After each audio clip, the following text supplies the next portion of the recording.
माझं सोलापूर न्यूज मध्ये आपल्या सगळ्यांचं स्वागत। मैं तवज्जो दिलाना चाहता हूं कि महाराष्ट्र के इलेक्शन ने ऐसी अहमियत हासिल कर ली है कि अगर यहाँ वो जीत गए हरियाणा की जीत के बाद, तो उसके बाद उनके हौसले बहुत बुलंद हो जाएंगे और फिर दिल्ली सरकार वो नए हौसलों के साथ दस्तूर की तब्दीली जैसे अपने नापाक इरादों की तकमील की तरफ आगे बढ़ेगी। और अगर महाराष्ट्र में उनको शिकस्त हो गई, तो इत्तलात के मुताबिक दिल्ली सरकार भी बहुत दिन तक नहीं ठहर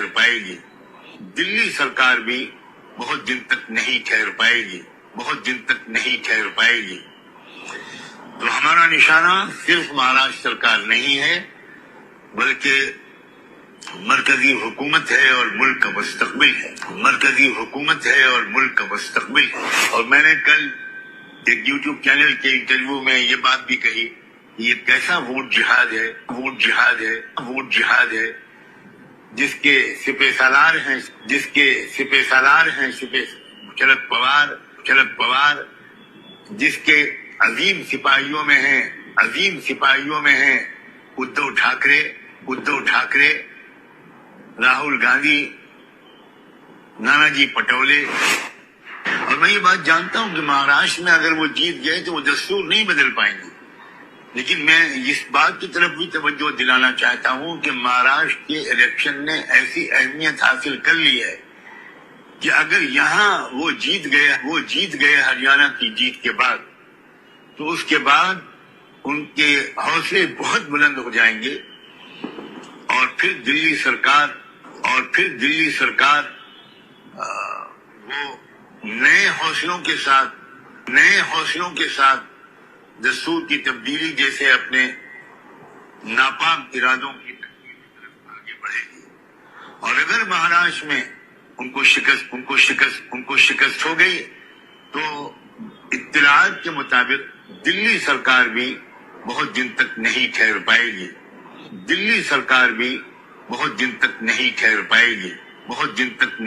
पाएगी। तो हमारा निशाना सिर्फ महाराष्ट्र सरकार नहीं है, बल्कि मरकजी हुकूमत है और मुल्क का मुस्तकबिल है।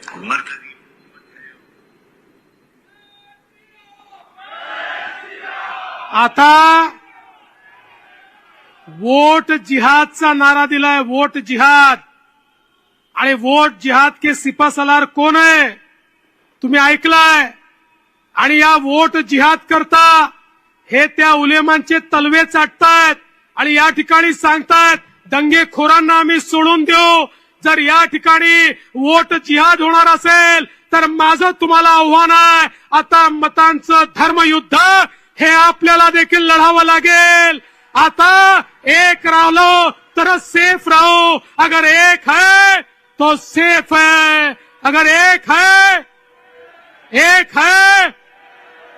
है मी तुम्हाला ही विनंती करण्याकरता आलो आहे। अरे यांचे इरादे केवळ महाराष्ट्र नाही आहे, यांचे इरादे दिल्ली सरकार हलवण्याचे इरादे आहे। हे छोटे इरादे ठेवून या ठिकाणी आलेले नाही, या देशाला अस्थिर करण्याचं काम करतायत आणि त्याच्यामध्ये ही महाविकास आघाडी आज सामील झालेली आहे। आणि म्हणून भीमराव अण्णा तापकीर यांची निवडणूक नाही आहे, ही तुमची निवडणूक आहे, तुमच्या पुढच्या पिढ्यांची निवडणूक आहे। आता जागे झाले नाही तर कधीच जागणार नाही, तुम्हाला जागवण्याकरता आलो आहे। आणि म्हणून ही कमळाची बटन ही केवळ तुमच्या पुढच्या पिढी करता 20 तारखेला दाबा आणि यांचे नापाक इरादे काढून टाका, एवढीच विनंती करतो। माझं सोलापूर न्यूज या YouTube चॅनलला सबस्क्राइब करा आणि बेल आयकॉन प्रेस करायला विसरू नका।